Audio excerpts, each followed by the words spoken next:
welcome back.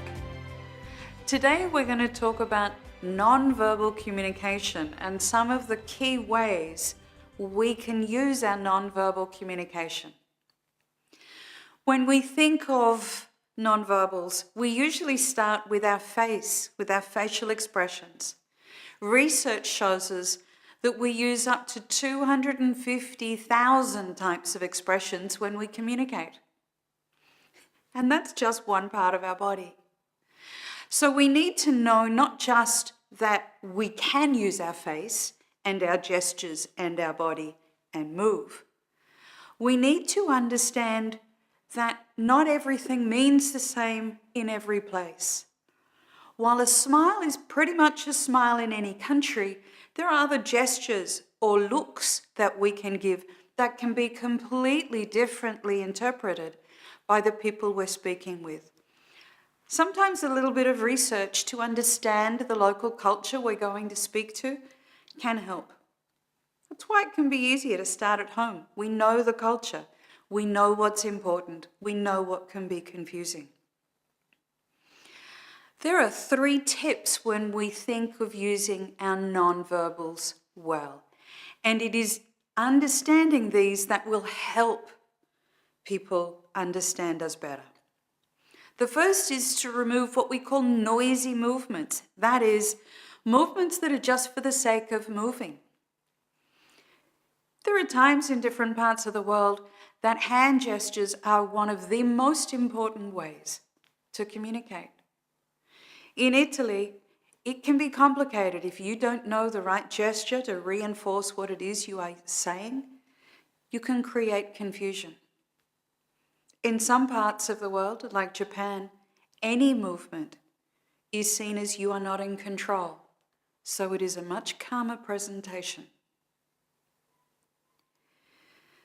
We also want to practice our speeches, but not necessarily practice gestures so that they become forced. If you suddenly are moving your body, doing something that is not normal for you, it'll show. So practice your speech, practice the gestures, and see what feels most comfortable in your own skin.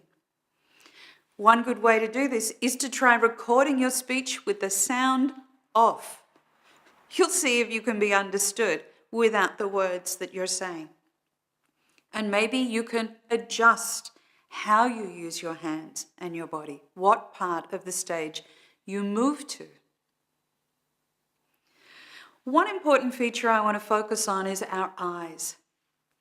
Our eyes speak volumes and can help convey so much information when we're speaking to somebody else.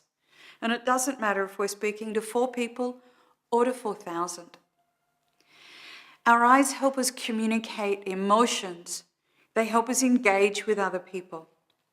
So rather than looking around a room and generally just moving your head, if you find particular people to look at and take a moment to make eye contact with them, you'll actually engage everybody around them. Because in a large room, looking particularly at someone means that eyes are connected. And then move your focus to another area of the room. This helps people feel engaged. The general scan makes it look as though you don't actually want to connect with anybody. So that disengages the audience just a little bit. One of the other things we've touched on in the past is pausing. And that using silence can speak so much louder than any word we might choose to say. So becoming comfortable with silence is a really important thing to do. I have friends who use punctuation, use pauses as punctuation. They stop, maybe for a comma, it's 1 count. For a full stop, it's 2. For a paragraph change, it's 3. By doing this, they help themselves as a speaker and they help the audience.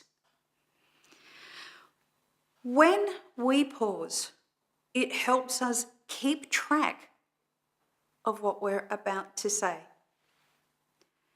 When we pause, it helps our audience pay attention to what we've just said. It gives them time to process it, to consider it.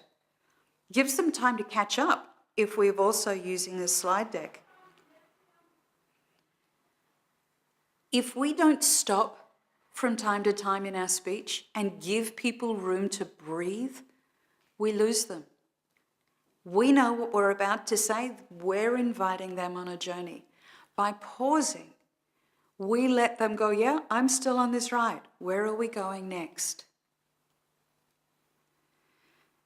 And when they pause and reflect and connect, it makes it so much easier for them to want to stay with us, and they will lean into it. So when we are making eye contact with them, it's a more engaged audience we're actually making the eye contact with. The two of them go together. And as I said, pauses help us convey emotion and importance. It helps control the pace of the speech overall, and it helps it sound, even if we might not feel it right inside. It helps us sound in control. And if we are calm and in control, at least on the outside, it helps more to connect with the audience. Great tips to keep practicing. Pausing when you're having conversation with friends. Make sure you look them in the eye as you're talking to them.